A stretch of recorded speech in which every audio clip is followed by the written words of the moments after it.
എല്ലാവർക്കും നമസ്കാരം. നമ്മളെല്ലാവരും ജീവിതത്തിൽ എപ്പോഴും തിരയുന്ന ഒന്നാണല്ലേ സന്തോഷവും സമാധാനവും. പക്ഷേ ഈ ഭൗതികമായ കാര്യങ്ങൾക്ക് പിന്നാലെ ഓടി ഓടി പലപ്പോഴും നമുക്ക് അത് നഷ്ടപ്പെട്ടു പോകുന്നു.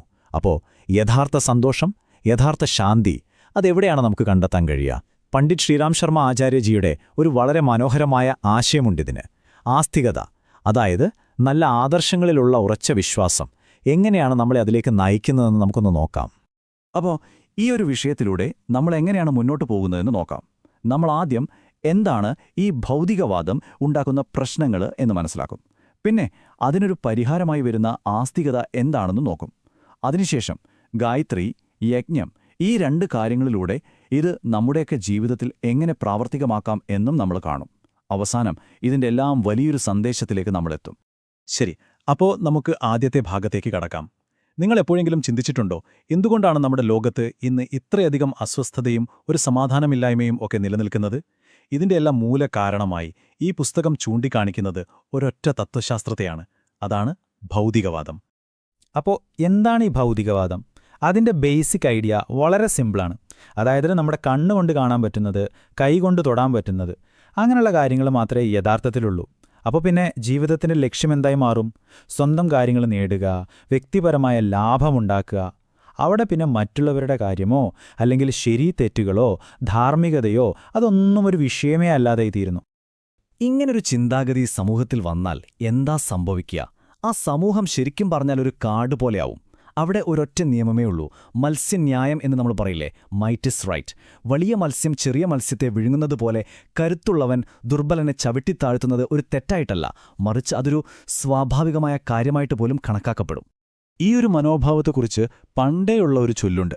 അത് ഇതിനെ കൃത്യമായി കാണിച്ചു വരും. കടം വാങ്ങിയിട്ടാണെങ്കിലും നെയ്യ് കുടിക്കുക എന്ന്. എന്താ അതിൻ്റെ അർത്ഥം? നാളെ എന്ത് സംഭവിക്കും എന്നതിനെക്കുറിച്ച് ഒരു ചിന്തയുമില്ല. ഏതു വഴി ഉപയോഗിച്ചും വേണ്ടില്ല, ഇപ്പോഴത്തെ സുഖം, ഇപ്പോഴത്തെ സന്തോഷം, അതിന് മാത്രം പ്രാധാന്യം കൊടുക്കുക. ഇത് നമ്മളെ ഒരിക്കലും തീരാത്ത ഒരു ഓട്ടത്തിലേക്ക്, ഒരു മത്സരത്തിലേക്ക് തള്ളിവിടുകയാണ് ചെയ്യുന്നത്. അപ്പോൾ ഈ ഒരു ഫിലോസഫി ഒരു സമൂഹത്തിൽ പടർന്നു പിടിച്ചാൽ അതിൻ്റെ പ്രത്യാഘാതങ്ങൾ ശരിക്കും ഭയാനകമായിരിക്കും. ഒന്ന് ആലോചിച്ചു നോക്കൂ. ദയ, സ്നേഹം, സത്യസന്ധത ഇതൊക്കെ ഒരുതരം വിഡ്ഢിത്തമായിട്ട് ആളുകൾക്ക് തോന്നിത്തുടങ്ങും. സമൂഹം മുഴുവൻ അത്യാഗ്രഹത്തിൻ്റെയും മത്സരത്തിൻ്റെയും പിടിയിലാവും. ഈ പുസ്തകത്തിൽ ഉപയോഗിക്കുന്നൊരു വാക്കുണ്ട്, മനുഷ്യൻ ഒരു നരപിശാചായി മാറുമെന്ന്. അതായത് രൂപത്തിൽ മനുഷ്യനാണെങ്കിലും ഉള്ളിലൊരു പിശാചിൻ്റെ സ്വഭാവമായിരിക്കും. അവസാനം ജീവിതം മുഴുവൻ സംഘർഷങ്ങൾ നിറഞ്ഞ ഒരു നരകം പോലെയായിത്തീരും. അപ്പോൾ ശരി, ഭൗതികവാദം നമ്മളെ ഇങ്ങനൊരു പ്രതിസന്ധിയിലേക്കാണ് കൊണ്ടുപോകുന്നതെങ്കിൽ ഇതിനൊരു ബദല് വേണ്ടേ, ഒരു പരിഹാരം വേണ്ടേ? തീർച്ചയായും വേണം. അവിടെയാണ് ഈ പുസ്തകം ആസ്തികത എന്ന ഒരു പുതിയ പാത നമ്മുടെ മുന്നിലേക്ക് വയ്ക്കുന്നത്. ഒരു കാര്യം നമ്മൾ പ്രത്യേകം മനസ്സിലാക്കണം. ഇവിടെ ആസ്തികത എന്ന് പറയുമ്പോൾ അതൊരിക്കലും അമ്പലത്തിൽ പോകുന്നതോ അല്ലെങ്കിൽ കുറച്ച് പൂജകൾ ചെയ്യുന്നതോ മാത്രമായിട്ടല്ല കാണേണ്ടത്. അതിനേക്കാളൊക്കെ എത്രയോ ആഴത്തിലുള്ള ഒന്നാണ്. ഉന്നതമായ ആദർശങ്ങളിൽ, ശരിയിലും ധർമ്മത്തിലും നിസ്വാർത്ഥമായ പ്രവൃത്തികളിലുമുള്ള നമ്മുടെ അടിയുറച്ച വിശ്വാസമാണ് ആസ്തികത. ഇതൊരു സാധാരണ മാറ്റമല്ല, ഇതൊരു വിപ്ലവമാണ്. നമ്മുടെ വിശ്വാസങ്ങളിൽ വരുന്ന ഒരു വിപ്ലവം, ആസ്ഥാക്രാന്തി എന്ന് പറയും. ഇപ്പോൾ നോക്കൂ, ഈ രണ്ട് ചിന്താഗതികളും തമ്മിലുള്ള വ്യത്യാസം എത്ര വലുതാണെന്ന്. ഒരിടത്ത് സ്വാർത്ഥതയാണ് പ്രധാനമെങ്കിൽ മറ്റൊരിടത്ത് നിസ്വാർത്ഥതയാണ് ആദർശം. ഒന്ന് ചൂഷണത്തെ ന്യായീകരിക്കുമ്പോൾ മറ്റേത് കരുണയാണ് നിയമമെന്ന് പറയുന്നു. ഭൗതികവാദം പെട്ടെന്നുള്ള ലാഭത്തെക്കുറിച്ച് ചിന്തിക്കുമ്പോൾ ആസ്തികത അതിലും വലിയൊരു ധാർമ്മിക ലക്ഷ്യത്തെക്കുറിച്ചാണ് സംസാരിക്കുന്നത്. ലോകം ഒരു യുദ്ധക്കളമാണെന്ന ചിന്തയിൽ നിന്ന് ലോകം ഒരു കുടുംബമാണെന്ന മഹത്തായ കാഴ്ചപ്പാടിലേക്ക് നമ്മളെ മാറ്റുന്നു. സംഘർഷത്തിൽ നിന്ന് സമാധാനത്തിലേക്കുള്ള ഒരു വ്യക്തമായ വഴി തന്നെയാണിത്. ഇവിടെ ഏറ്റവും പ്രധാനപ്പെട്ട കാര്യം എന്താണെന്ന് വെച്ചാൽ, ഈ മാറ്റം നമ്മുടെ തലച്ചോറിൽ മാത്രം സംഭവിച്ചാൽ പോരാ. ഇത് കൊള്ളാം എന്ന് വെറുതെ ചിന്തിച്ചതുകൊണ്ട് കാര്യമില്ല. ഇത് നമ്മുടെ ഹൃദയത്തിൽ നിന്ന് വരണം. നമ്മുടെ ഏറ്റവും അടിസ്ഥാനപരമായ വിശ്വാസങ്ങളിൽ നിന്ന് തന്നെ ഈ വിപ്ലവം തുടങ്ങണം. അതാണ് യഥാർത്ഥ മാറ്റം, യഥാർത്ഥ പരിവർത്തനം എന്ന് ഈ പുസ്തകം നമ്മളെ ഓർമ്മിപ്പിക്കുകയാണ്. ശരി, ഇതൊക്കെ കേൾക്കാൻ നല്ലതാണ്. പക്ഷേ എങ്ങനെയാണ് നമ്മളിത് നമ്മുടെയൊക്കെ ജീവിതത്തിലേക്ക് കൊണ്ടുവരിക? അല്ലേ, അതിന് വളരെ ലളിതമായ, പ്രായോഗികമായ രണ്ട് വഴികളാണ്, രണ്ട് തൂണുകളാണ് ഈ പുസ്തകം നമുക്ക് മുന്നിൽ വെക്കുന്നത്. അതിലൊന്നാമത്തത് ജ്ഞാനത്തിൻ്റെ അമ്മയായ ഗായത്രിയാണ്. ഒന്ന് സങ്കൽപ്പിച്ചു നോക്കൂ, ഗായത്രി എന്നത് ജ്ഞാനത്തിൻ്റെ അമ്മയാണ്. ഒരു അമ്മ എങ്ങനെയാണോ നമ്മളെ പരിപോഷിപ്പിക്കുന്നത്, അതുപോലെ നമ്മുടെ ഉള്ളിലെ നല്ല ചിന്തയെ, വിവേകത്തെ, അതായത് സദ്ബുദ്ധിയെ വളർത്തിയെടുക്കുന്ന ഒരു ശക്തിയാണ് ഗായത്രി. നമ്മൾ ചെയ്യുന്ന ഉപാസനയിലൂടെ നമ്മുടെ ഉള്ളിലുള്ള ഈ ജ്ഞാനത്തെയാണ് നമ്മൾ ഉണർത്തിയെടുക്കുന്നത്. ഇപ്പോൾ നമ്മളൊക്കെ ചിന്തിക്കും, ഈ തിരക്കുള്ള ജീവിതത്തിനിടയിലെ ഇതിനൊക്കെ എവിടെയാ സമയമെന്ന്, അല്ലേ? പക്ഷേ അതിനും പരിഹാരമുണ്ട്. നോക്കൂ, എത്ര ലളിതമായൊരു മാർഗമാണിവിടെ പറയുന്നത്. നിങ്ങളുടെ വീട്ടിൽ ഗായത്രി മാതാവിൻ്റെ ഒരു ചിത്രം വയ്ക്കുക.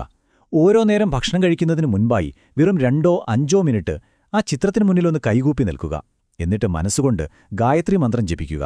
ആ ദിവ്യമായ ജ്ഞാനവുമായി നമ്മുടെ ഹൃദയത്തിലൊരു ബന്ധം സ്ഥാപിക്കാൻ ശ്രമിക്കുക. അത്രമാത്രം മതി. അപ്പോ ജ്ഞാനം കിട്ടി, നല്ല ചിന്തകളായി. അത് മാത്രം മതിയോ? ഇല്ല, പോരാ. നമുക്ക് കിട്ടിയ ആ ജ്ഞാനം, ആ അറിവ് നമ്മുടെ പ്രവൃത്തികളിലൂടെ പുറത്തുവരണം. അവിടെയാണ് രണ്ടാമത്തെ തൂണിന്റെ പ്രാധാന്യം. അതാണ് യജ്ഞം. യജ്ഞം എന്ന് പറഞ്ഞാൽ സത്കർമ്മം, അതായത് നല്ല പ്രവൃത്തികളുടെ പ്രതീകമാണ്. ഇതിനെ ഇങ്ങനെ കാണാം. ഗായത്രി ജ്ഞാനമാകുന്ന അമ്മയാണെങ്കിൽ യജ്ഞം ആ ജ്ഞാനത്തെ പ്രവൃത്തിയിലേക്ക് കൊണ്ടുവരുന്ന പിതാവാണ്. നമ്മൾ നിസ്വാർത്ഥമായി മറ്റുള്ളവരെ സേവിക്കുമ്പോൾ, നമ്മുടെ കഴിവിനനുസരിച്ച് സമൂഹത്തിന് എന്തെങ്കിലും സംഭാവന ചെയ്യുമ്പോൾ, അപ്പോഴാണ് ആ യജ്ഞം യഥാർത്ഥത്തിൽ പൂർണ്ണമാകുന്നത്. ഇതും ചെയ്യാൻ വളരെ എളുപ്പമുള്ള ഒന്നാണ്. നോക്കൂ, വീട്ടിൽ ഭക്ഷണം പാകം ചെയ്തു കഴിഞ്ഞാൽ ആരും കഴിക്കാൻ തുടങ്ങുന്നതിന് മുൻപ് അടുപ്പിൽ നിന്ന് ഒരു കുഞ്ഞ് കനലെടുക്കുക. അത് വൃത്തിയുള്ള ഒരിടത്ത് വെച്ച് അതിലേക്ക് ഒരു തുള്ളി നെയ്യൊഴിക്കുമ്പോൾ ചെറിയൊരു അഗ്നിയുണ്ടാകും. അതിലേക്ക് നമ്മളുണ്ടാക്കിയ ഭക്ഷണത്തിൽ നിന്ന് നെയ്യും പഞ്ചസാരയും ചേർത്ത വളരെ ചെറിയ 5 ഉരുളകൾ ഓരോ ഗായത്രി മന്ത്രം ചൊല്ലി സമർപ്പിക്കുക. ഈ ഒരു കൊച്ചു പ്രവൃത്തി, വെറും 2 മിനിറ്റ് എടുക്കുന്ന ഈ കർമ്മം ആ ദിവസത്തെ ഭക്ഷണം മുഴുവൻ ഒരു പുണ്യപ്രസാദമാക്കി മാറ്റുന്നു. എത്ര മനോഹരമായ സങ്കല്പമാണല്ലേ? അപ്പോൾ നമ്മൾ മനസ്സിലാക്കേണ്ട ഏറ്റവും പ്രധാനപ്പെട്ട പോയിന്റ് ഇതാണ്: ജ്ഞാനവും കർമ്മവും, അതായത് ഗായത്രിയും യജ്ഞവും ഒന്നിച്ചു പോകേണ്ടവയാണ്. ഒരു നാണയത്തിന്റെ 2 വശങ്ങൾ പോലെ. ഒന്ന് ആത്മാവാണെങ്കിൽ മറ്റേത് അതിന്റെ ശരീരമാണ്. കാരണം ചിന്തിച്ചു നോക്കൂ, പ്രവൃത്തിയില്ലാത്ത അറിവുകൊണ്ട് എന്ത് പ്രയോജനം? അതുപോലെ ശരിയായ അറിവില്ലാതെ നമ്മൾ ചെയ്യുന്ന പ്രവൃത്തികൾ ചിലപ്പോൾ ലക്ഷ്യം തെറ്റിപ്പോകാനും സാധ്യതയുണ്ട്. അതുകൊണ്ട് രണ്ടും ഒരുമിച്ച് വേണം. ഇപ്പോൾ നിങ്ങളുടെ മനസ്സിലൊരു ചോദ്യം വരാൻ സാധ്യതയുണ്ട്. ഈ വീട്ടിലിരുന്ന് ചെയ്യുന്ന ഇത്രയും ചെറിയ കാര്യങ്ങൾ കൊണ്ട് ഈ ലോകത്ത് എന്തു വലിയ മാറ്റമാണ് ഉണ്ടാകാൻ പോകുന്നതെന്ന്. ന്യായമായ സംശയമാണ്. പക്ഷെ ഓർക്കുക, ഏതൊരു വലിയ മാറ്റവും തുടങ്ങുന്നത് വളരെ ചെറുതായിട്ടാണ്. വ്യക്തിയിൽ നിന്ന്, കുടുംബത്തിൽ നിന്ന്. അതെങ്ങനെയാണ് സംഭവിക്കുന്നതെന്ന് നമുക്ക് നോക്കാം. അതെ, ഇത്രയും നിസ്സാരമെന്ന് നമുക്ക് തോന്നുന്ന പ്രവൃത്തികൾക്ക് എങ്ങനെയാണ് ഭീമാകാരമായ മാറ്റങ്ങൾ ഉണ്ടാക്കാൻ കഴിയുക? ഇതിന് വെറുതെ മറുപടി പറയുകയല്ല ഈ പുസ്തകം ചെയ്യുന്നത്. മറിച്ച് നമ്മുടെ ചരിത്രത്തിൽ നിന്ന് തന്നെ വളരെ ശക്തമായ ചില ഉദാഹരണങ്ങൾ എടുത്തു കാണിച്ചു തരികയാണ്. ഇവിടെ നോക്കൂ, ഗാന്ധിജി ഒരു ലളിതമായ ചർക്ക തിരിച്ചപ്പോൾ അതൊരു സാധാരണ പ്രവൃത്തി മാത്രമായിരുന്നില്ല. അത് നമ്മുടെ രാജ്യത്തിന്റെ സ്വാശ്രയത്വത്തിന്റെയും ഒരുമയുടെയും ചിഹ്നമായി മാറി. അതുപോലെ ഒരു നുള്ളുപ്പ് കുറുക്കിയപ്പോൾ അത് ചരിത്രത്തിലെ ഏറ്റവും വലിയ സാമ്രാജ്യങ്ങളിലൊന്നിനെതിരെ നടന്ന അഹിംസാ സമരമായി മാറി. അതേപോലെ തന്നെയാണ് ഓരോ വീട്ടിലെ നമ്മൾ ചെയ്യുന്ന ഈ ചെറിയ ഗായത്രി യജ്ഞോപാസനകളും. അത് നമ്മുടെ വ്യക്തിപരമായ സമാധാനത്തിന് വിത്തുപാകുന്നു. അവിടെ നിന്നത് വളർന്ന് സമാധാനപൂർണമായൊരു സമൂഹത്തിന് തന്നെ കാരണമാകുന്നു.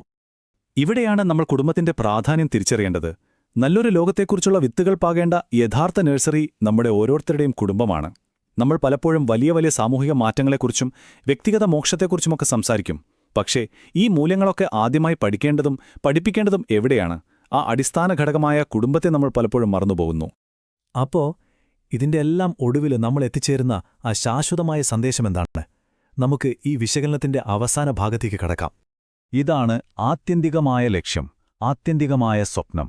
ഓരോ കുടുംബവും ജ്ഞാനം കൊണ്ടും നിസ്വാർത്ഥത കൊണ്ടും നിറയുമ്പോൾ അവിടെ നിന്ന് വളരുന്ന സ്നേഹവും ഒരുമയും പതുക്കെ പതുക്കെ വലുതായി ലോകം മുഴുവൻ ഒരൊറ്റ കുടുംബമാണ് എന്ന വസുദൈവ കുടുംബകം എന്ന ആ മഹത്തായ ഭാരതീയ സങ്കല്പത്തിലേക്ക് നമ്മളെല്ലാവരെയും എത്തിക്കും. അപ്പോ ഈ ചർച്ചയിൽ നിന്ന് നമുക്ക് കൊണ്ടുപോകാൻ പറ്റുന്ന ഏറ്റവും പ്രധാനപ്പെട്ട പാഠം ഇതാണ്: യഥാർത്ഥ സന്തോഷം, യഥാർത്ഥ സമാധാനം അതൊരിക്കലും പുറമേയുള്ള വസ്തുക്കളിൽ നിന്നോ നേട്ടങ്ങളിൽ നിന്നോ നമുക്ക് കിട്ടില്ല. അത് നമ്മുടെ ഉള്ളിൽ നിന്ന് വരേണ്ട ഒന്നാണ്. നമ്മുടെ ഉള്ളിലെ വിവേകത്തെ വളർത്തുമ്പോഴും നമ്മുടെ ഓരോ പ്രവൃത്തിയും എനിക്കെന്ത് കിട്ടുമെന്ന് ചിന്തിക്കാതെ മറ്റുള്ളവരുടെ നന്മയ്ക്കായി സമർപ്പിക്കുമ്പോഴും മാത്രം നമുക്ക് ലഭിക്കുന്ന ഒന്നാണത്. ഇത്രയും നേരം നമ്മൾ സംസാരിച്ച ഈ അമൂല്യമായ ആശയങ്ങളെല്ലാം പണ്ഡിറ്റ് ശ്രീരാം ശർമ്മ ആചാര്യജിയുടെ സുഖ ശാന്തികി ജനനി ആസ്തികത എന്ന ഗ്രന്ഥത്തെ അടിസ്ഥാനമാക്കിയുള്ളതാണ്. ഈ ചിന്തകൾ കേൾക്കാൻ സമയം കണ്ടെത്തിയ നിങ്ങൾക്കെല്ലാവർക്കും ഒരുപാട് നന്ദി.